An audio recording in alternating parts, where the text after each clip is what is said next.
श्री जगन्नाथ महाविष्णु बलदेव सदाशिव सुभद्रा ब्रह्म शक्ति प्रणमामि पुनः पुनः।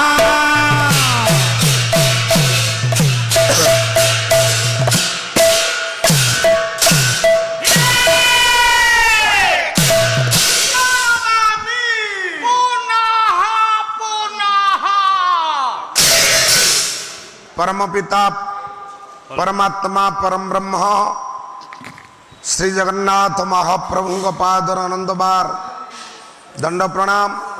पीठाधीश्वरी माँ दक्षिण काली पादर अनंत बार दंड प्रणाम पुरी वरण्य पंडित मंडली मातृस्थानीय भग्निस्थानीय करुणामयी स्नेहमयी माँ भौणीमान अति आदर बाल गोपाल वृंद ले बस बस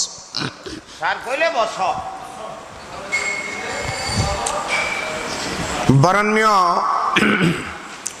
पंडित कदम्ब निरंजनपुर ग्रामवासी बाबुमानकर आनुकूल्य प्रतिवर्ष पर ये वर्ष आयोजित करा जाइथिबा सांवत्सरिक श्री सत्यनारायण नाम यज्ञ आज होचंदी नवम रजनी आम मानकर द्वितीय स्तबक ए द्वितीय स्तबक पदार्पण करने को जाई पालार पारंपरिक गति की लक्ष्य करी पालार आद्य पर्याय गोटे पद जगत पिता विश्वनियंता महाप्रभु कोटि ओडियार मौड़मणि मणिमा जगदीश्वर जगन्नाथ उद्देश्य भक्ति कुसुम अर्पण कला परे ब्रह्म संहितार एक श्लोक आपण मान का आनी ज्ञानी मंडली ब्रह्म संहिता कहउछंदी महाप्रभु जगन्नाथ किए श्री जगन्नाथ महाविष्णु भगवान जगन्नाथ होउछंदी महाविष्णु बोली आपण मानकर ए ब्रह्म संहिता कहले रूप गोस्वामी बलभद्र ठाकुर होचंदी स्वयं शंकर भगवान आ माँ कांपल्यवासिनी जोगमाया माँ होचंदी सुभद्रा गिड़े भगवान होचंदी महाविष्णु कहीं महाविष्णु कह जाइछंदी आपण जगन्नाथ संस्कृतिर जेते सबु कथा ज्ञानी बापा देखिए सबु थरे गोटे महाशब्द लगी महा कहले बड़ प्रसाद महाप्रसाद सबुठी प्रसाद होचंदी प्रसाद एटी प्रसाद होचंदी महाप्रसाद सबुठी होचंदी समुद्र किंतु ये महोदधि पोरे सबुठी होचंदी श्मशान ये होचंदी स्वर्गद्वार सबुठी दांड होला बेले ये बड़ो दांड सबुठी पताका हला बेले ये पतित पावन सबुटी धंडा हला बेले ये बड़ो धंडा मान कहबार उद्देश्य महाप्रभु जगन्नाथ ये होचंदी महाप्रभु आपण मानकर सारला दास कहछंदी कला अपूर्व सिंहासन को पटांतर नाही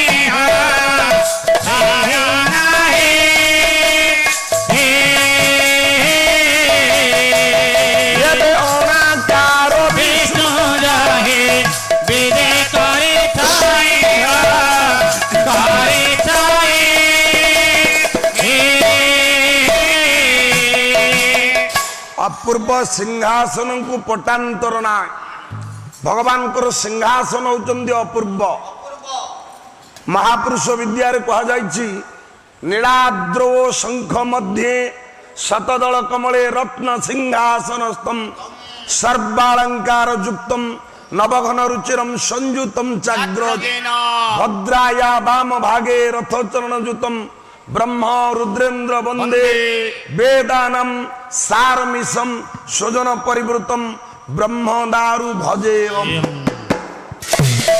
ये सिंहासन अपूर्व ये महाप्रभु अपूर्व आज पर्यंत केते साधु संत महामनीषी माने केते भक्तमान केते जगन्नाथ धाम को आसछंदी आज भी मध्य जो मान भगवान को मार्ग रे मार्गी जो मान सत्संगी से मान भी चाहूंचंदी जीवन रे थरे हूँ पछे नीलाचल धाम आम जीवु भगवान दारु ब्रह्म को दर्शन करिबु सज्जन आसीचंदी चैतन्य आसीचंदी गणपति भट्ट आसीचंदी अनेक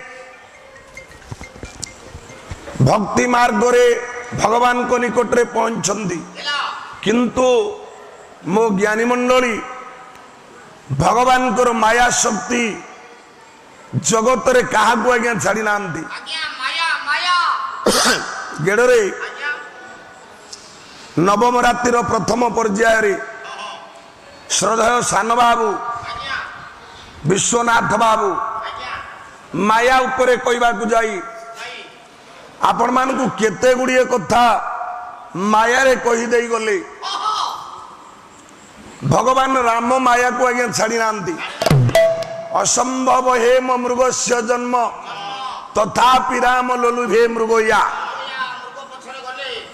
तथापि राम मृग पछरे गले आपण को विश्वनाथ बाबू कहते छाड़िला नहीं राजा नल को आज्ञा नल मध्य स्वर्ण हंस पछरे गमन कले ताकू नहीं अनेक प्रकार कथा आलोचना करुथिला बेले मो पूज्यपाद बड़ भाईना शरत भाईना भारी माने से मते भारी स्नेह करती बसंती रमेश सार आपण माने जेते बसंती गोटे कथा मते कहले आपण अंचल रे हंस आज्ञा कोठी थिबे हंस को आनिबे काली एई मां को परिसर रे आमे ताकू बाड़ेबा तू हंस कथा कह हंस कथा कहबो आ आमे मान जेते थिबा से कथा बुझिबा या संभव कि सार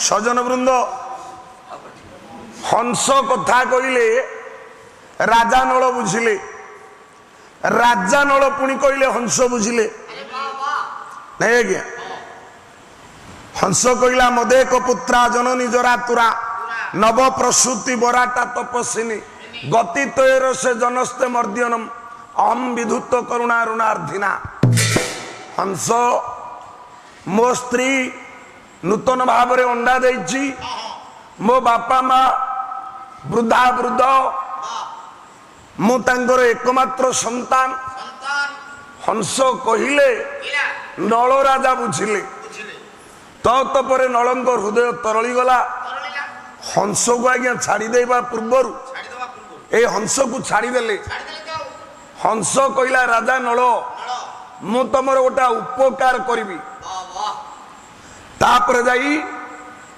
दमयंती पाखरे पहुंचले दमयंती सहित जा राजबाटी रे हेला राज उद्यान रे हेला दमयंती की भी हंस कहले हंस दमयंती की कहला पर दमयंती हंस को कहले आपण माने 2.5 घंटा काल ए विषय रे अनेक भाव रे आम सान भाई आलोचना आपण मान आगे करुले किंतु मु बुझी पारेनी पक्षी कथा को भाषा रे कहले बुझीदेले राजा नल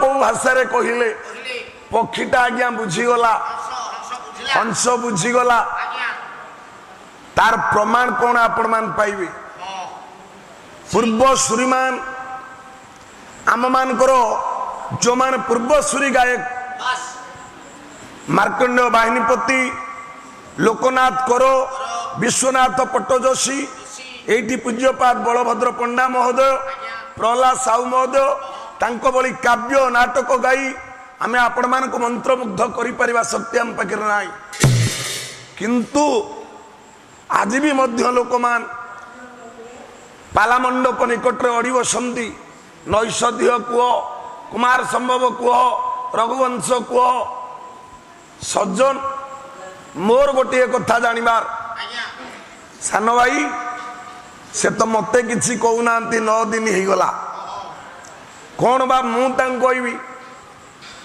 आमर व्यक्तिगत कथा किसी ना आज्ञा कथा राजा नल जा कहले हंस बुझिले हंस जा कहले राजा नल बुझिले या किपरि संभव आपण मान ता विचार करिवे र सजन मुझे दिग को जीवी आपण मान को तार किछि कथा उद्घाटन करी एबे गोटे पाला मंचरे 4 दिन धरी आलोचना हैला केवल नैषधीय काव्य ओडिशार गायक सम्राट पूज्य चिरनमस्य लक्ष्मीधर राउत महोदय आ गायक दक्षिण केशरी रामचंद्र कर महोदय आपण माने यूट्यूब रे तार भाग पळी आसला 4 दिन धरी केवल नैषध काव्य आलोचना करा जाइछन ओ ज्ञानी मंडली किंतु मु बुझी पारे ना आपण माने केते दूर से कथा को बुझछंदी हंस को सूत्र रे कहले बा यही भली जेमती हंस आज आम गाँ गहली रे अछंदी से माने कहउछंदी ये सुनुछंदी ये कहउछंदी से सुनुछंदी हाँ हाँ या सत्य ना कौन बाबूरे मूल कथा को जीवा विपद खाली आपण मानु कहबी सजन वृंद माया जगत रे काहा को छाड़ी ना र जो पदटी आज आपण मान को निकट रे बोलिली ता होछंदी कवि दीनकृष्ण आपण मानकर पंचसखा युग परे ओडिया साहित्य को शीर्षागर जे पहुंचई मध्ययुगीय साहित्यर बरण्य प्रतिभा कवि दीनकृष्ण दास कहा जाए दीनकृष्ण जगन्नाथ आगरे जनाण भजन सब रचना करुथिले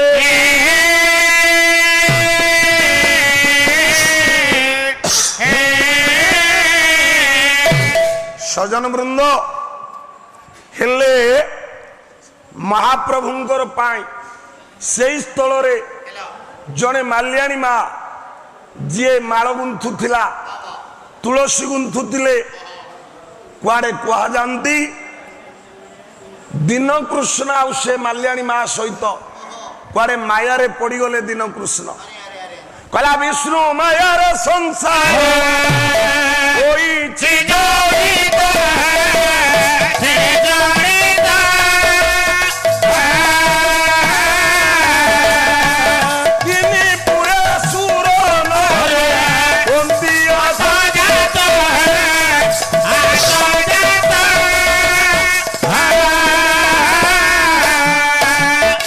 विष्णु मायारे संसार जड़ित सुर देवता नर गंधर्व समस्ते विष्णु माया को कई एड़े जाई पारि नाहंती मो ज्ञानी मंडली दीनकृष्ण जते बेले विष्णु ये से माल्याणी मार मायारे पड़ी गले राजा को कान को ये कथा गला राजा निर्देश देले दीनकृष्ण तमे पूरी छाड़ी बाबू चली जाओ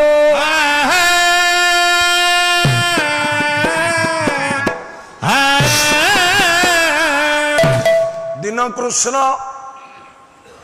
राजांकर आज्ञा को किए मौसा अपज्ञा करिवे पूरी छाड़ी चली गले सेना जगन्नाथ प्रति थिबा तंकर अंतरर वेदना मार्मिक हृदय स्पर्शी गाथा भगवान को न देखिले मु रही पारिबिनी ठीक हे ज्ञानी मंडली को मंदिर केते बेले जिबे नाही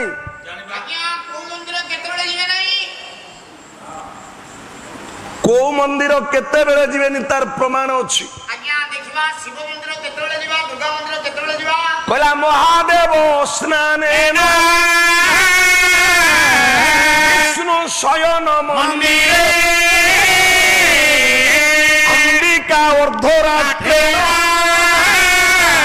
दर्शने দুঃখ বর্ধন।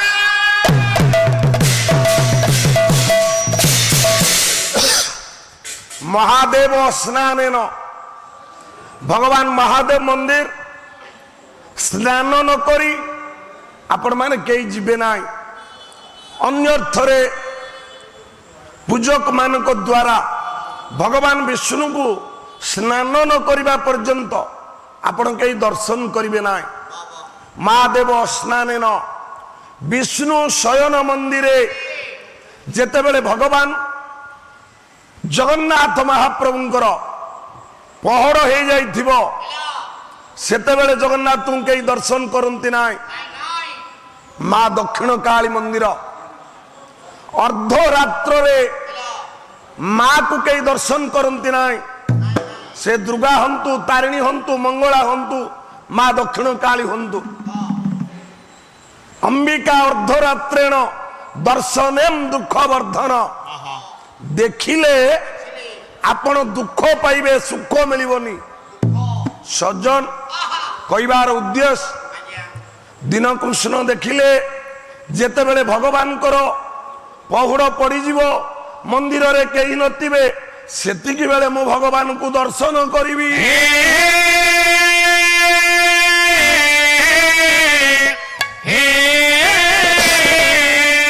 ଠିକ ରାତି ଅଧରେ ଦିନ କୃଷ୍ଣ ଯାଆନ୍ତି, ହାତ ଟେକି ବାହୁ ଉତ୍ତୋଳନ କରି ଭଗବାନଙ୍କ ଉଦ୍ଦେଶ୍ୟରେ ଜଣାଣ ଭଜନ କରନ୍ତି। ଆଉ କୁଆଡେ କୁହାଯାଏ ସେଇ ଅଭିଶାପରୁ, ସେଇ ରାତି ଅଧିଆ ଦର୍ଶନରୁ, ସେଇ ଭଗବାନଙ୍କ ଶୟନ ମନ୍ଦିର ଦର୍ଶନରୁ ମୋ ଜ୍ଞାନୀ ମଣ୍ଡଳୀ ଦିନ କୃଷ୍ଣଙ୍କୁ କୁଷ୍ଠ ରୋଗ ହେଇଗଲା, ହାତ ଗୋଡ ଛିଣ୍ଡି ଗଲା। ଓଡ଼ିଶାର 2 ଜଣ କବି କି କୁଷ୍ଠ ରୋଗ ହେଇଛି। ଆଉ ଜଣେ କାନ୍ତ କବି ଲକ୍ଷ୍ମୀକାନ୍ତ ମହାପାତ୍ର। ସମର୍ପିତ ହରି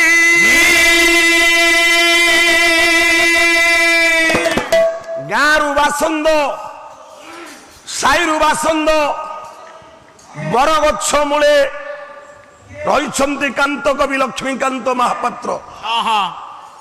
ସଜ୍ଜନ ନାତୁଣୀ ଝୁମୁରି ନେଇ ଖାଦ୍ୟ ଦେଇ ଆସେ ପ୍ରତ୍ୟେକ ଦିନ, କିନ୍ତୁ ତଥାପି ତାଙ୍କର ଏ ଦୁଃଖ ବେଦନା ସରେ ନାହିଁ।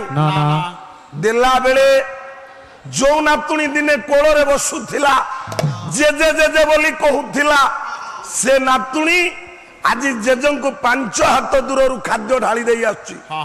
ଜେଜେଙ୍କ ପାଇଁ ଖାଦ୍ୟ ପାତ୍ର ଅଲଗା, ନାତୁଣୀ ନେଇଥିବା ଖାଦ୍ୟ ପତ୍ର ଅଲଗା। ସମର୍ପିତ ହୋଇ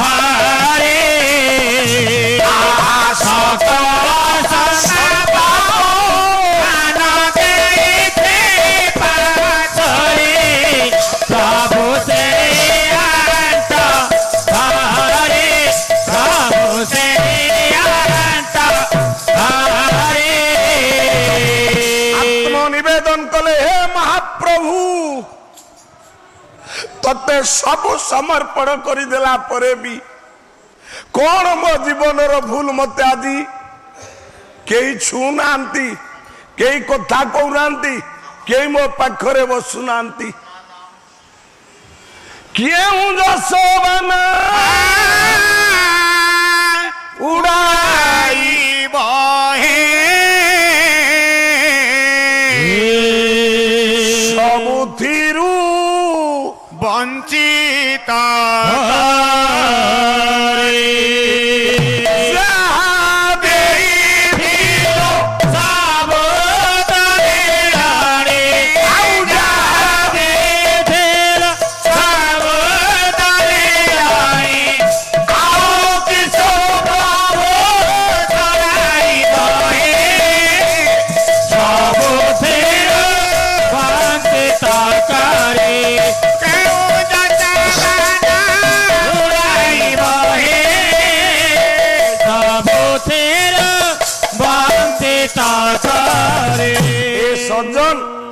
ଏ କବିତାର କେତେ ମାର୍ମିକ ଅଛି, କେତେ ହୃଦୟସ୍ପର୍ଶୀ ବ୍ୟଥା ଅଛି। କବି ହୃଦୟର ବେଦନା କେବଳ ଭଗବାନଙ୍କର ମାୟା। ମୋ କହିବାର ଉଦ୍ଦେଶ୍ୟ କେବଳ ଦୀନ କୃଷ୍ଣ ନୁହଁ, ମାୟାରେ ପଡ଼ିଛନ୍ତି ଆପଣ ମାନଙ୍କର ଗଣକବି ବୈଷ୍ଣବ ପାଣି। ପାଣି ପାଣି ପାଣି ପାଇଁ ଚ୍ୟାନେଲ ତ ଲାଗିଛି, କଣ ସେ କଥା କହିବି, କହନ୍ତି ରାଉତ ମାସେ, ଆପଣ ଶୁଣିଥିବେ ସାର୍। ପାଣି ପାଇଁ ଧୋବଣୀ ଅଛି, ଧୋବଣୀ ପାଇଁ ପାଣି ଅଛି, କେବଳ ମାୟା। ଗଣକବି ବୈଷ୍ଣବ ପାଣି ଗୋଟେ ରଜକୀ ପ୍ରେମରେ ପଡ଼ିଯାଆନ୍ତି ଜ୍ଞାନୀ ମଣ୍ଡଳୀ। ସେଥିପାଇଁ ତାଙ୍କର ଗାଁରୁ ବାସନ୍ଦ ହୁଅନ୍ତି, ରହନ୍ତି ନଦୀ ପଠାରେ। ଗଣକବି ବୈଷ୍ଣବ ପାଣି, ତାଙ୍କ ମୂଳ ନାଁ ଶତ୍ରୁଘ୍ନ। ଯେତେବେଳେ ଜ୍ୱର ହୁଏ, ଭଲ ହୁଏନି, ବଡ଼ ଓଡ଼ିଆ ମଠରେ ମା ବାପା ଟେକି ଦିଅନ୍ତି। ସାଧୁ ମହାତ୍ମା କହନ୍ତି ୟାଙ୍କ ନାଁ ବୈଷ୍ଣବ ଦେଇଦେଲୁ, ତୁଳସୀ ଦେଇଦେଲେ। କିନ୍ତୁ ଯୁବନ ଅବସ୍ଥାରେ ମଉସା ଗୋଟିଏ ଭୁଲ, ଇଏ ବ୍ରାହ୍ମଣ ହେଇ ଗୋଟେ ରଜକ ଘରର ଝିଅକୁ ଭଲ ପାଇଲେ, ଜାତିରୁ ସାଇରୁ ବାସନ୍ଦ ହେଲେ।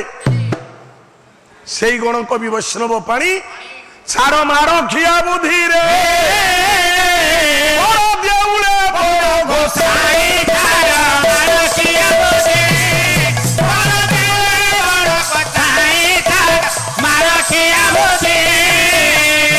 ମାଇଲା ମାଡ଼ ସେ ହୋଇଲା ବଡ଼, ମାଇଲା ମାଡ଼ ସେ ହୋଇଲା ବଡ଼, ମାଇଲା ମାଡ଼ ସେ ହୋଇଲା ବଡ଼, ମାଇଲା ମାଡ଼ ସେ ହୋଇଲା ବଡ଼। ଧାର ହେଲୁ ତାକୁ ତୁହି ଧାର ମାଡ଼ କିଆ ବସେ, ବଡ଼ ଗୋସାଇ ଧାର ମାଡ଼ କିଆ ବସେ। ଏ ସଜନ ବୃନ୍ଦ, ସେଇ ଗଣକବି ବୈଷ୍ଣବ ପାଣି ଯେତେବେଳେ ଶରୀର ତ୍ୟାଗ କଲେ, ଜ୍ଞାନୀ ମଣ୍ଡଳୀ ସେ ଗାଁ ଲୋକ ତାଙ୍କ ଶବ ପଡ଼ିବାକୁ ଆସିଲେନି। ସକାଳୁ ପଡ଼ିଛନ୍ତି, ସନ୍ଧ୍ୟା ହେଇଗଲା, ଗଣକବି ଶବ ପଡ଼ିଛି ବିଲୁଆଖିଆ ବିରୂପା ନଦୀ ତଟରେ। ବାବୁରେ, ସନ୍ଧ୍ୟା ବେଳେ ସେଇ ରଜକୀ ମା ଦେଖିଲା ଏ ଶବ କେହି ପଡୁନାହାନ୍ତି, ଏ ଶବ କେହି ଛୁଉଁନାହାନ୍ତି। ଲୁଚି ଲୁଚି ଗଲା, ନଦୀ ପଠାରେ ପଡ଼ିଥିବା ଶୁଖିଲା କିଆ ଗୁଡ଼ିକ ନେଇ ଉପରେ ନଦୀ ଦେଇ ନିଆଁ ଲଗେଇଦେଲା, କୁଡ଼ିଆ ସହ ଜଳିଗଲେ। ହେ ସଜ୍ଜନ, ଯୋଉ ଶବକୁ ଲୋକ ଛୁଇଁଲେନି, ତା 10 ବର୍ଷ 15 ବର୍ଷ ପରେ ସେ ନଦୀ ପଠାରେ ପଥରର ମୂର୍ତ୍ତି କରି, ସିମେଣ୍ଟର ପ୍ରତିମା କରି, ଇଏ ଜାତି ତାଙ୍କ ଗଳାରେ ଫୁଲମାଳ ଦେଲା।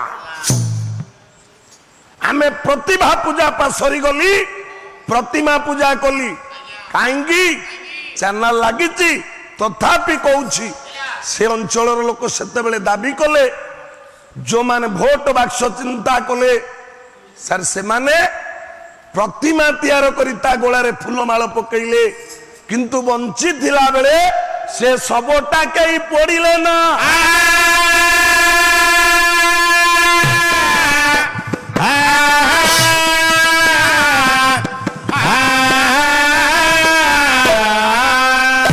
ଭୁଲ ହଉଛି ଜୀବନରେ ସେଇ ନାରୀ ମାୟା, ଭଗବାନଙ୍କ ମାୟାରେ ପଡ଼ିଛନ୍ତି। ଆଉ ଯଦି କୁହାଯାଏ ଜଣେ ସଫଳ ପୁରୁଷ ପଛରେ ଜଣେ ସଫଳ ନାରୀର ହାତ ଥାଏ, ତାର ଜ୍ୱଳନ୍ତ ପ୍ରମାଣ ଆପଣ ମାନଙ୍କର ସନ୍ଥ ତୁଳସୀ ଦାସ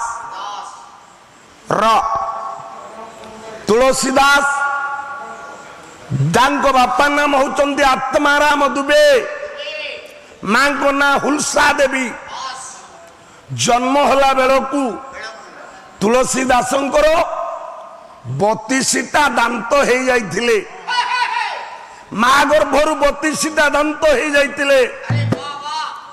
କୋଚିତ ଦନ୍ତାରକ ମୂର୍ଖ, କୋଚିତ ଜ୍ଞାନବତୀ ସତୀ, କୋଚିତ କାଣ ଭବ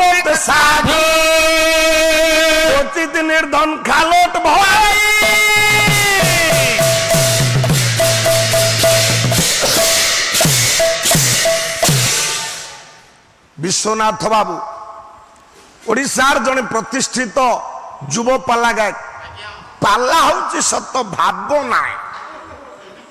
ଗୋଟାଏ ପ୍ରକାର କହିବା ଗାଇବା ଆସିବା ଠାରୁ ଗଲା ପର୍ଯ୍ୟନ୍ତ ଗୋଟିଏ ପ୍ରକାର ଶୃଙ୍ଗାର ହାସ୍ୟ କାରୁଣ୍ୟ ରୌଦ୍ର ବୀର ଭୟାନକ ଅଦ୍ଭୁତ ବିବଶ୍ଚ ଚେତି ଶାନ୍ତପି ନବମ ରସ। ପାଲାରେ 9ଟା ରସ ଅଛି। କୋଉ ରସ? ତାଙ୍କର ବୀର ବେଳେ ଯୋଉ ରସ, କାରୁଣ୍ୟ ବେଳେ ସେଇ ରସ, ଶୃଙ୍ଗାର ବେଳେ ସେଇ ରସ। କେମିତି ହବ ପାଲା? 9 ଦିନ ତ ଗଲାଣି, ଆଉ 2-3 ଦିନ କଥା। ମୋ ଭାଇ ସେମିତିଆ ଏଇ ଛୋଟିଆ ଛୋଟିଆ ଗପ କହି ଓଡ଼ିଶାର ତଥାପି ପ୍ରତିଷ୍ଠିତ ଆମ ବିଶ୍ୱନାଥ ବାବୁ, କିନ୍ତୁ ଭାବ ନାହିଁ। ନା ନା, ଭାବଟା ମୂଳରୁ ଫୁଟୁ ନାହିଁ। ସଜନ ବୃନ୍ଦ ହଂସ ଧରୁଛି, ବିଳାପ କରୁଛି। କଥା କେମିତି ଆପଣ ଶୁଣୁଥିଲେ? ଆପଣ ବସିଥିଲେ ସାର୍, ଆପଣ ବସିଥିଲେ, ବିଳାପ ହଉଥିଲା। ଏତିକି ଖାଲି ମତେ କହନ୍ତୁ। ହଂସ ବିଳାପ କରୁଛି, କାନ୍ଦୁଛି। ଆଉ ମୁଁ ଦେଖିଛି ମୋ ପୂଜ୍ୟପାଦ ଗୁରୁ ଗାୟକ କୌସ୍ତୁଭ ରବୀନ୍ଦ୍ର କୁମାର ସାମନ୍ତରାୟଙ୍କର ହଂସ କାଲି କାନ୍ଦୁଥିବ, ଇଏ ଠପ୍ ଠପ୍ କାନ୍ଦୁଥିବେ। ଏ ଆଖି ଦେଖିଛି। କଣ ସାର୍ ମିଛ କଥା? ତାଙ୍କର ବନ୍ଧୁ ରମେଶ ସାର୍, ସେଇଥିପାଇଁ ଆମେ ସାର୍ଙ୍କୁ ଗୁରୁ ବୋଲି ମାନୁ। ସଜନ ବୃନ୍ଦ, କାହିଁ ଏ କଥା କହୁଥିଲି ଆପଣ ମାନଙ୍କୁ? ନା, କ୍ୱଚିତ ଦନ୍ତାଳକ ମୂର୍ଖ। ଆପଣ ମାନେ ଆପଣଙ୍କ ପରିବେଶକୁ ନଜର କରନ୍ତୁ। ଯିଏ ଦାନ୍ତୁରା ଲୋକ ହେଇଥିବେ, ଯାହାର ଦାନ୍ତ ବଡ ବଡ ହେଇଥିବ, ସେ ଆଜ୍ଞା ନିଶ୍ଚିତ ପଣ୍ଡିତ ଲୋକ ହେଇଥିବେ, ତାଙ୍କର ଜ୍ଞାନ ଥବ। ଆପଣ ନଜର ପକାନ୍ତୁ ଆପଣଙ୍କ ପରିବେଶକୁ। କ୍ୱଚିତ ଦନ୍ତାଳକ ମୂର୍ଖ, କ୍ୱଚିତ ଜ୍ଞାନବତୀ ସତୀ, କ୍ୱଚିତ ଜ୍ଞାନବତୀ ସତୀ କ୍ୱଚିତ କାଣ ଭବତେ ସାଧୁ। କାଣ କହିଲେ କଣା। ଯାହାର 2 ଚକ୍ଷୁ ଥାଇ, ଅଭିରାମ ପରମହଂସ ସାମର୍ଥ୍ୟ ବୋଲି ତାକୁ କହି, ସାମର୍ଥ୍ୟ ବୋଲି ତାକୁ କହି, ସାମର୍ଥ୍ୟ ବୋଲି ତାକୁ କହି, ଯାହାର 1 ଚକ୍ଷୁ ଥାଇ, କଣା ବୋଲି ନ ତାକୁ କହି, କଣା ବୋଲି ଯେଣୁ କୋଣରେ କୋଳିଆ କଣା ସଅନ୍ତରେ ନିଜ ବ୍ଲକ କଥା କହିବାକୁ ଯାଇ ଅଭିରାମ ପରମହଂସ କେଡେ କଥା କହିଲେ। କହିଲେ ସାମର୍ଥ୍ୟ ସେଇ ଲୋକ ଯାର 2ଟା ଚକ୍ଷୁ ଅଛି, ସେ ସାମର୍ଥ୍ୟ। ଯାର 2ଟା ଗୋଡ ଅଛି, ସେ ସାମର୍ଥ୍ୟ। ଯାର 2ଟା ହାତ ଅଛି, ସେ ସାମର୍ଥ୍ୟ। କିନ୍ତୁ ଯାହାର 1 ଚକ୍ଷୁ ଥାଏ, କଣା ବୋଲି ନ ତାକୁ କହି, କଣା ବୋଲି ତାକୁ କହି, କଣା ବୋଲି ତାକୁ କହି। ଠାକୁର କହିଲେ ଯେଣୁ କୋଣାରେ କଲିଆ କଣା ଅଞ୍ଚଳେ ମୋ ବାସ। ସଜ୍ଜନ, କାହିଁ ଏ କଥା କହୁଥିଲି? ଆପଣ ମାନେ ପରିବେଶକୁ ନଜର କରନ୍ତୁ। ଆପଣଙ୍କ ପରିବେଶରେ ଯାହାର 1 ଚକ୍ଷୁ ନଥିବ, ସେ ନିଶ୍ଚିତ ଟିକେ ଦୁଷ୍ଟ ଲୋକ ହେଇଥିବେ। କ୍ୱଚିତ କାଣ ଭବତେ ସାଧୁ, କ୍ୱଚିତ ନିର୍ଧନ ଖାଲଟ ଭବେ। ଖାଲଟ କହିଲେ ଚନ୍ଦା ଲୋକ। କ୍ୱଚିତ ଚନ୍ଦା ଲୋକ ନିର୍ଧନୀ ହେଇଥିବେ, ନହେଲେ ଯେତକ ଚନ୍ଦା ସବୁ ଧନୀ। ଚାଣକ୍ୟଙ୍କର ବାକ୍ୟ କେବେ କୁଆଡେ ମିଥ୍ୟା ହୁଏନି। ହୁଏତ ଆମ ଭିତରେ ଜଣେ ଅଛନ୍ତି। ମୁଁ ଗାଡି କିଣିଲା ବେଳେ ସତ କଥା ଆଜ୍ଞା 30,000 ଦେଲି, 50,000 ଦେଇପାରିଲିନି। ଇନଷ୍ଟଲମେଣ୍ଟରେ ଗାଡି କିଣିଲି, 1,20,000 ଟଙ୍କା ମୋ ଗାଡିର ଦାମ ଏଇ ଗାଡିଟା ଯୋଉ ଥୁଆ ହେଇଛି। କିନ୍ତୁ ଆମରି ମେଳରେ ଯିଏ ଚନ୍ଦା, ସିଏ ଗାଡି କିଣିଲେ ହିରୋ ହୋଣ୍ଡା ସ୍ପ୍ଲେଣ୍ଡର, 1,03,000 ଷ୍ଟେଟ ଗଣିଦେଲେ। ମୋ ବାମା ମା ମାନେ କାହିଁ କହୁଥିଲି? କହିବାର ଉଦ୍ଦେଶ୍ୟ, ହେ ସଜନ, ତୁଳସୀ ଦାସ ଜନ୍ମ ହେଲା ବେଳକୁ ତାଙ୍କର 32ଟା ଦାନ୍ତ ହେଇଯାଇଥିଲା। ମା ବାପା ଏଇଟା ଅଶୁଭ ପୁଅ ବୋଲି ବାବୁ ମାନେ ତାକୁ ତ୍ୟାଗ କରିଦେଲେ।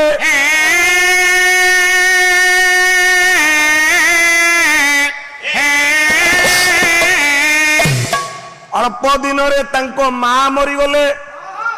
ଜଣେ ବାବାଜୀଙ୍କ ଦ୍ୱାରା ସେ ଲାଳିତ ପାଳିତ ହେଲେ। ଡେରି ହେଇଯିବ। ସେଇ ବାବାଜୀ ତାଙ୍କ ନାଁ ଦେଇଥିଲେ ରାମ ବୋଲା।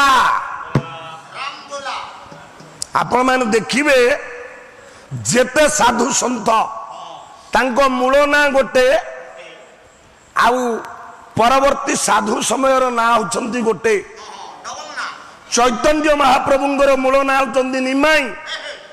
ସେ ସନ୍ନ୍ୟାସ ହେଲା ପରେ ଚୈତନ୍ୟ।